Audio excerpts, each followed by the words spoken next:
dear one, and welcome to the Psychic Garden. If you're here now, you probably already know how challenging the planetary alignments are at the moment. Maybe you've heard this in the conversation throughout. Yes, it's a period of transformation, so on. We're going to do a reading about the one energy that's most supportive for us at this time, which is Venus entering Taurus. So I invite you to go directly to the reading if you want to, or to stay for an introduction. You can follow the timestamps below if you want to go directly to the reading. So, yes, as I was saying, the one supportive energy is precious Venus going into Taurus. I am just so thankful that that's happening right at this moment, because we need some grounding love. And it's beautiful also because, yes, there are a lot of challenges, but by our side is this grounding love. So let's not forget about that. And this is why also this reading is going to help us see, where do we find that grounding love in all this mess? So now I'm going to give a little of the astrological details when Venus enters into Taurus. But I'm not an astrologer. I'm just going to give you the details so that if you know, you can make sense of these details. So when Venus enters into Taurus, it will be squaring Pluto just moments before. So Venus is squaring Pluto, which is in Capricorn, and Mars is squaring three objects: Sun, Mercury, and Neptune. Sun, Mercury, and Neptune are all going to be conjunct in Pisces, and these three are squaring Mars in Gemini. So we have this conversation. People always say like squares are very confrontative and so on, and it can be like that. But I see it more like a necessary negotiation, a necessary conversation. Those are not the ones we enjoy the most, but it's necessary. So we have this conversation between these allies, Sun, Mercury, and Neptune in Pisces, in its home place, Pisces, with Mars in Gemini.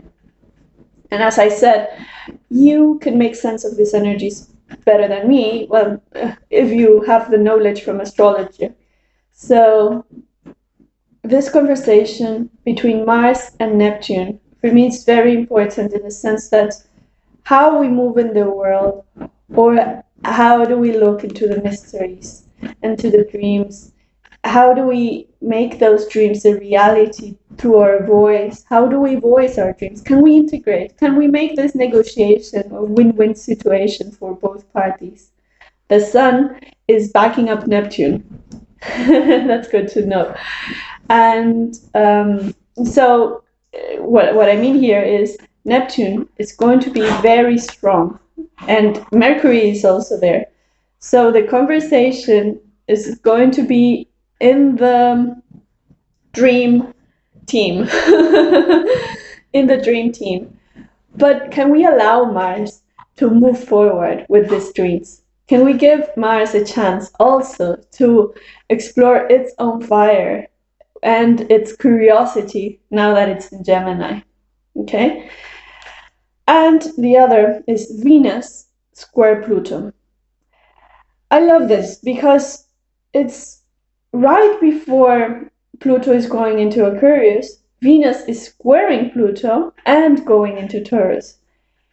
So Venus is saying, hello, here I am, Pluto. I know you have all this old wisdom within you and all this knowledge about the mystery, the subconscious, the underworld, but I'm going to help my crew feel grounded. And it's going right into Taurus.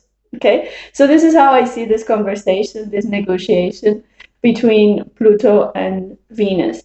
And Pluto is going to kind of glance and say, okay, yeah, I see you doing your thing, and let me then move the underworld in this way when we walk into Aquarius.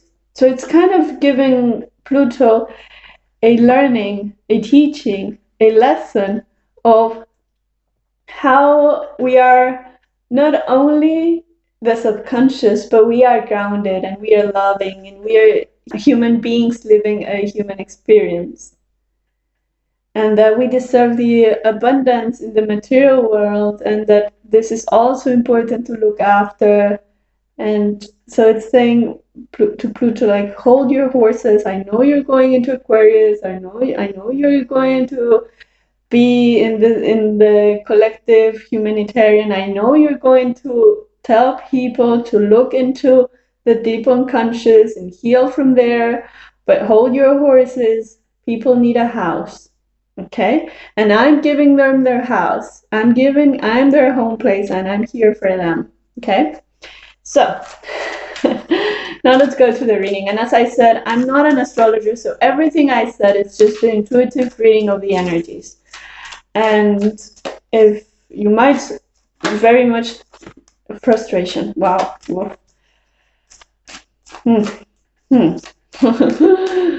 I was saying that you might very much disagree with me, and it's valid because I am not an astrologer, and your knowledge from astrology might be much, much bigger than mine. So I just read the energies for you. Frustration. So Venus is feeling frustrated when walking into Taurus for some reason. And I think this is precisely the conversation that it's having with Pluto. And it's kind of, they are having this conversation, and Venus is like saying, okay, you will never understand me. You will never get me. You know what? I'm going to give this a rest. Literally. That's the conversation. So we are going to feel this frustration in our lives between precisely our dreams, our subconscious, our unconscious patterns also, the pulls we feel, how we feel pulled to repeat a certain pattern. What are we dreaming at night, and then kind of dreaming frustrating dreams, this type of nightmare, which are composed of frustration.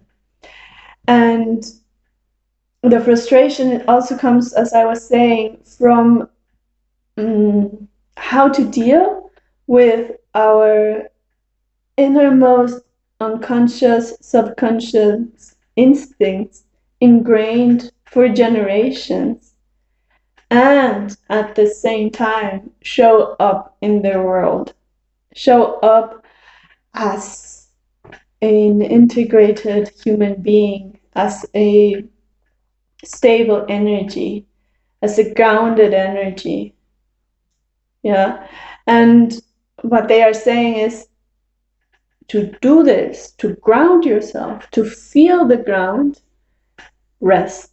It's your opportunity to rest. It's your opportunity to lay down and feel Mother Nature holding you. Literally. This is what Venus in Taurus is doing for us. Okay? So the frustration is okay, but it doesn't mean that we have to follow the path of frustration and find answers. The answers are going to find us while we are resting, while we are letting go of that uncomfortable conversation, uncomfortable negotiation between these two aspects of ourselves. So what's happening in this unconscious, subconscious place? What's happening in mysterious?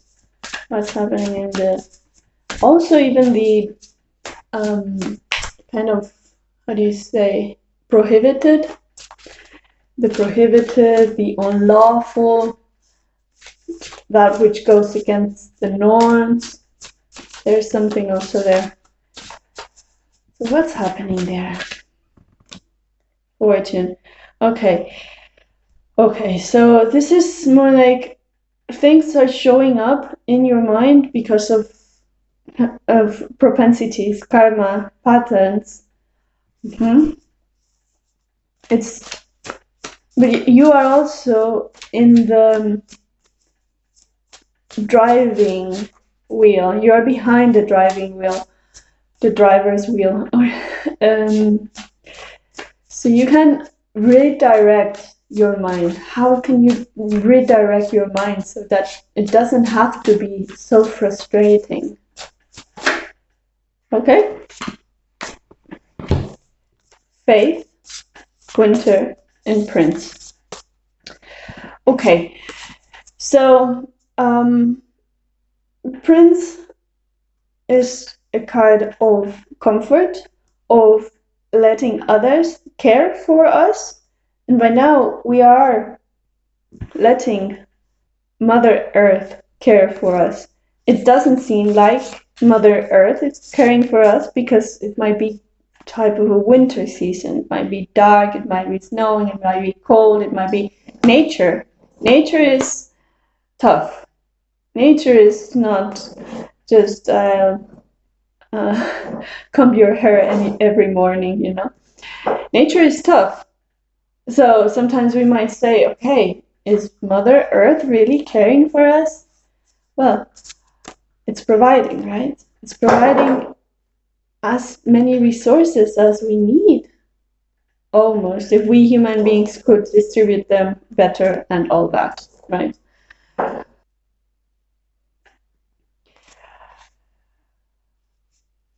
So, can we feel at home in this world, even in cold times? And the cards are asking us to have faith that we can reconnect with Mother Nature and heal this frustration from a better place by taking the driver's wheel, our destiny, in our hands, by noticing that we are more in dominion of our thoughts than we sometimes take advantage of. That our thoughts, the subconscious, doesn't have to be unconscious, that we don't have to act in repetitive ways that hurt us or others, that we can change this. And that the way that to change this is not through tough action, but through rest. Okay? This conversation between Mars and Neptune is also very important.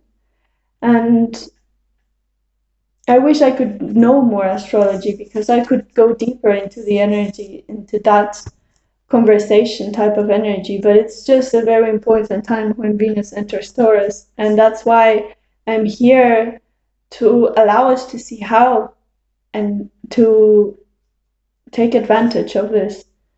How can we acknowledge that we have a home, that Earth is still our home place, and have faith that it can be like that for future generations, and honor that place and have reintegrate ourselves to nature in loving ways, even though sometimes nature might show us their cold face. How can we surrender? It's also a moment of surrender. Surrendering in faith. Okay, I'm going to pull 3 tarot cards for this reading because I don't want to overwhelm us with information. I think this is already very important. And we precisely need to rest, pause our minds. Pause. Okay. Please, guides, collective guides. 3 of Pentacles. This is so beautiful. I love it that it's showing up this way. 3 of Pentacles. And please give me 2 more cards, guys. The Magician. Oh my god. And for once in the reverse. Okay. This is amazing. I was thinking just before this reading that the Four of Wands is very related to the Tower because it's Venus and Aries, and the Tower is Aries and Scorpio. So yeah, this is just a link in my mind. So we have Venus and Aries here. Venus is leaving Aries now that it walks into Taurus, so it's that's why it showed out in the reverse. Okay, just so this is very explicit. But I'm going to start here with the Three of Pentacles. I want to show you this. This is a construction of beautiful places for us, beautiful places. And this is like, how can you collaborate with the ground that's around you? How can you connect with nature and have a constructive relationship with nature in any way, even if it's having more plants at your place and watering them and making a relationship with them. The food you eat, how can you connect with the food you eat? How can you notice all that, the energy that is in the food that has been gone through the food, the generosity of the many hands that provided that. Yeah, you are this prince, you are being provided by so many resources. How can we connect with what is being provided with us and collaborate with that energy so that it grows in us, so that it doesn't just make us a robotic functioning being fed, but that it nurtures us, that it nurtures our connection with ourselves. So how do we connect with the ground to connect with ourselves, to create more abundance in our lives? And also, how do we connect with others now that we have nurtured ourselves? So taking the energy from the earth in many ways, even just walking barefoot, in many ways, by food, by with food, by walking barefoot, by stepping out the window and having a breath of fresh air, connecting with nature. And now that we are recharged by this, how do we go into a conversation with others from this place of groundness and also feeling recharged? Okay, and this is what's going to make relationships also nurturing once we are recharged. But that's why we need to rest. There's been a lot of frustration around in our minds for ages, so it's time to rest. The Magician. There are so many things about the Magician. For me, it's a very inspiring energy. And it's the moment of starting, the moment of envisioning your power and the abundance that can come out of this power. Envision this. Allow yourself to envision this. Allow yourself to walk into this Neptune energy and ignite the Mars in Gemini so that you can have this fire ignited in you. But within your dreams, how do you allow your dreams to come to life? How do you connect your spiritual being with the material world and from there create for yourself? Create first and foremost for yourself, for your enjoyment, for your delight. And once you understand what this delight is, you can also share it and allow yourself also to receive the magic of others. Because with the Magician, there's this infinity loop. It's uniting earth and spirit, but it's also uniting all of us together. It's type of the connection between our magical beings. So how can we acknowledge the magic in us, the magic in others, and celebrate that?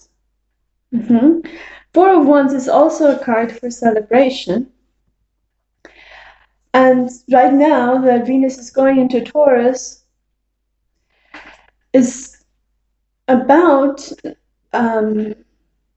how can we see in the beautiful memories that we have the ground for a new future and not see them with nostalgia. How can we plant with those memories new seeds? Yeah, let our memories become seeds. This is it. Let the memories from celebration, from union with others, from exchange, from abundance, shared abundance, from the times we felt connected with our families, the moments we felt connection with others. How can we allow those memories to be seeds? Seeds. So Venus is taking the energy from Aries. Venus is taking this, all the celebration, all the fire, all the good memories that it went through, and now making a home for it herself with that. This is what she's doing, and this is what she's inviting us to do in our lives. Yes, when this message I was getting before the reading, when we die, we always hear that people see kind of all their lives pass in their minds, right? And I was making sense that when we have these memories, this nostalgia, is because something in us is dying. So how can we allow that to die and stop seeing death kind of a tragic moment, but a moment of transformation, a moment of renovation? In Buddhist teachings, they usually say, yeah, okay, you used your body, it's overused, it doesn't serve you anymore. It's good to give it away, and then you get a new one. You know? So again, when we are in these nostalgic thoughts, it's okay. It's important to grieve, to cry, to let the rivers flow inside us that take away this nostalgic moments, that let them flow naturally. But also to let them, right? Not to hold onto them as if we wish we were there, as if we wish they would come back. Because when we do this, we don't allow ourselves to transform and to walk into the new energy. And this is what the Four of Wands has reminded us here. To honor those moments, and you don't have to forget them to stop feeling nostalgia about them. Honor them and plant new seeds. How can you find a new body with new experiences and celebrations and on a next step of its evolutionary journey? Yeah, this is a metaphorical body. But yes, allow yourself to be reborn and let the past be in the past. Honor it and also simply a release, a gratitude. Even if you have a very beautiful memory that you wish you could drop into, how can you give this away to others? Kind of wrap it into a gift box and say, okay, this was my memory, but it can be someone else's now. This joy can be someone else's now, and it's for me to release and release. So make any type of ritual that allows you to release every time you have a memory in your mind that you start thinking about, if I could only drop into that energy right now? Or why did that energy stop being in my life? It's because you're planting new seeds and you're in a process of transformation. And yes, it's difficult. It's difficult, but we learn every day how to do this, and it's an opportunity for growth. Okay? So, I'm here with you in this collective purpose, and I just hope that this helps you in some way. I invite you to share, to like, to subscribe, and to stay around for other readings. Thanks a lot, and all the best.